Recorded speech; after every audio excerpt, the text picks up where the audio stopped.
Hey guys, Mika here, and I have a very special ukulele that I want to go ahead and share with you folks today. Um, it's more of kind of like the historical context of this particular instrument. So before I get into that, let's go over some of the specs of this. I can keep it really quick. This is literally an all curly koa, Hawaiian curly koa instrument from the front of the instrument. And before I move around, just take a look at how nice golden has a nice golden caramel color, nicely tightly stacked on top of each other, perfectly going to the side. It's not angled. I'm not saying it's a bad thing to be angled up or down, but it's just perfectly, just bam, just like that. Here in the front, on the sides, you can see that as well as the back right here. On this side, you can kind of see it go down like a cone shape, so that's really cool as well. But just again, nice stacked curls with this piece of coal, and then even on this side, and then even on the headstock, you see it has a slightly wider piece of the coil on the headstock. And then pretty rare just because it's expensive and also you have to use a big chunk of wood or coal wood to be able to do this, but you also have solid curly coil neck on the back. Usually the more common types of wood you put on the back is like Spanish cedar or Honduran mahogany or regular mahogany wood. But as you can see from this one, you have that nice curly coil look to it. Again, more of like a blondish kind of color compared to the more caramel or like golden kind of color that you have here all over the instrument. And then these are your standard gear tuners, black and gold tuners, more of the old school. And then right here we have the Kawika logo right here. So this is a alto or a concert size David heard, or he's the luthier or Kawika custom curly coil instrument. And yeah, it's actually this particular instrument, the Kawika instrument or custom. This is more on the fancier side. I know we're very accustomed to seeing ukuleles that are literal pieces of artwork that you can hang on the wall and like you don't want to touch it, and people will be like, "What is that?" And you have a cool story to tell. But this is a pretty decked out for this type of ukulele because you have that nice beautiful palo abalone shell that wraps all the way around the body as well as the rosette, and then you have like this white ivory-ish kind of purfling that wraps around on the inside as well as around the rosette. Then you have your ebony binding as well on the sides, on the top and back, like that. And then your ebony fretboard as well as your bridge, and then of course your mother of pearl or your pau abalone shell fret markers on the front of the instrument. So yeah, this is a pretty straightforward instrument again, but more with it's more decked out for this model. Just so you folks know, this is a 2003 made ukulele, and David was the luthier. Stopped making ukuleles just a few years after this particular one was made. So he's no longer making ukuleles anymore. So what you see here is one of the very rare instances that it's floating out in the market. And this ties in nicely to what I really want to talk about, this Kawika instrument and just some of its history. So Kawika instruments, maybe not so well known outside in the larger world beyond the Hawaii bubble that we have over here. But this, if you talk to any of the local musicians, especially the musicians from 2000s, 90s, oh, even today, but 2000s, 90s, 80s, this instrument held its own and was very common in the music or the ukulele scene or in the hula scene with Hawaiian music trios or just the Hawaiian music scene. It was very common. This was a very sought after instrument, including nowadays. But essentially, David would go ahead and set up his shop or like a small little booth outside the world famous Merry Monarch Hula Festival competition or hula competition that's held every year in like the first or like March April time on the Big Island in Hilo, and that's I mean all of the biggest Hawaii musicians are going to be there being the musicians and backing up the best hula dancers in the world. And David would go ahead and set a shop up outside and be selling his instruments back then. And essentially all of the musicians would come outside and go check it out and play it, and they're like, that's such an amazing sound. Like, I want that sound for my trio, or I want that sound. And eventually he just built up a lot of friendships with some of the, the iconic musicians of Hawaii during that time. And all of a sudden now you have this huge influx of some of Hawaii's best musicians going ahead and picking up these instruments and recording it on albums that are still loved and cherished today, literally becoming a piece of history. And now those instruments just don't pop up nowadays because it's one of those things that you hold dear to your heart, you hold dear to your family. It becomes like a family heirloom. It's cherished. It's passed down to your kids. The kids pass it down to their kids. To their dad or your grandpa is, don't ever sell this. This is too valuable. It means too much to us as a family. So it's just really hard to see one of these be out in the open just because, again, it's just one of those more iconic sounds of Hawaiian music, especially cherished by some of the best musicians here in Hawaii. So that's why I mentioned like this is really special for me to be able to hold and play this and be able to share with you and also share some of its relevance and history with you folks. But also have an awesome chance to, if you like the sound, love the look, and you appreciate the history or like the history, you can go ahead and you have the opportunity to pick this up. So now going into the sound of this instrument, this is what I like to think such a classic sound from like the 80s, the 90s, just that kind of like more brighter approach to like what ukuleles kind of sounded like when they were recorded back then.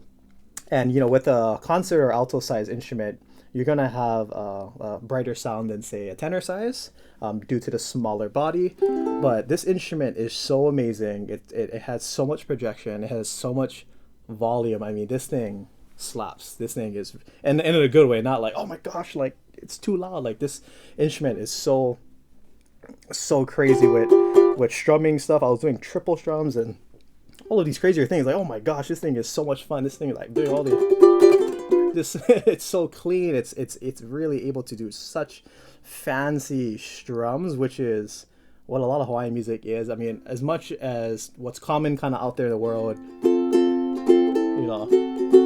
we hear a lot of this, but a lot of like the really crazy Hawaiian kind of strums, it's like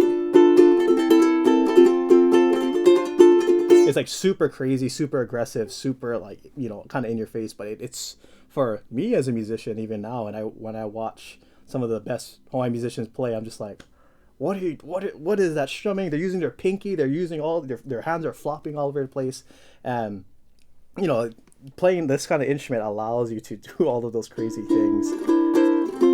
But beyond that, more of that kind of niche kind of thing, just doing basic strumming on this instrument, it's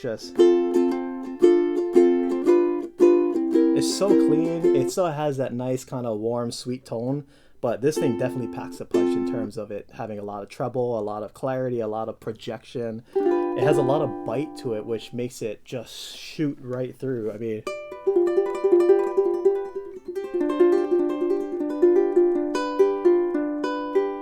but it still has a nice warmth to it, especially because it's a concert size. I mean, listen to that A string. It's just, bam, it's just, wow.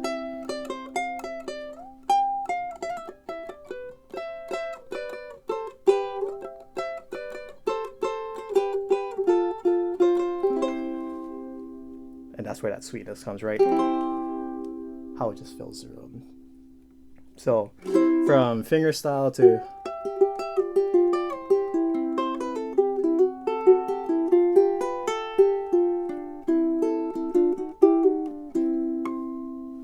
it's just such a fun, lively, bright. I mean, this is like the textbook definition of ukuleles. Just such a bright, cheery, happy, childlike instrument. I mean, this is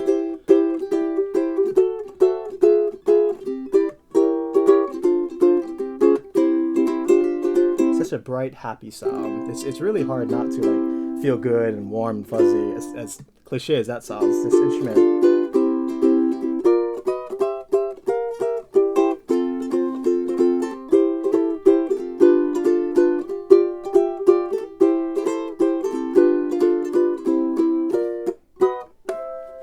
such a classic sound. So let's go ahead and check it out. It's some sound samples. So here's something to, if you want to play more on the melodic side, something slower.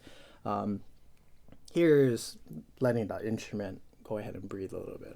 All right, here we go.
such a sweet little instrument, right? So it's such a joy to be able to play this.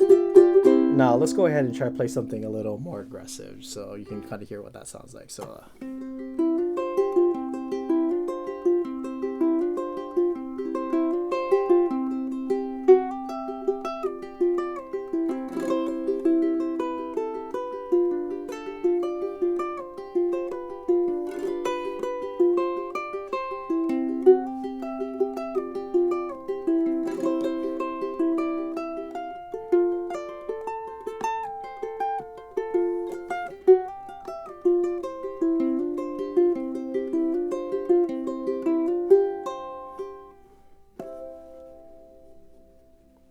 Yeah, this thing can play fast, play slow, melodic. This thing can also strum. I'll probably start off with the more aggressive kind of strum, and I'll try not to blow out the mics, but let's see.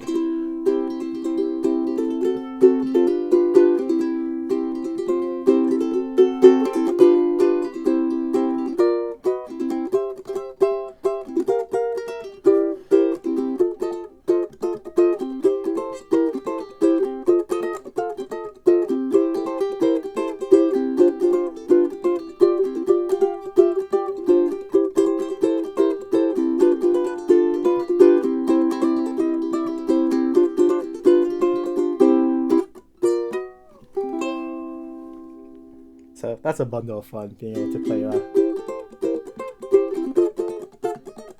it's just a lot of fun. So, and now here is something more on the slower side, if you want to just strum more on the mellow side, or if you want to use it to maybe accompany your singing voice. So let's do one of probably the most common strumming patterns on the ukulele.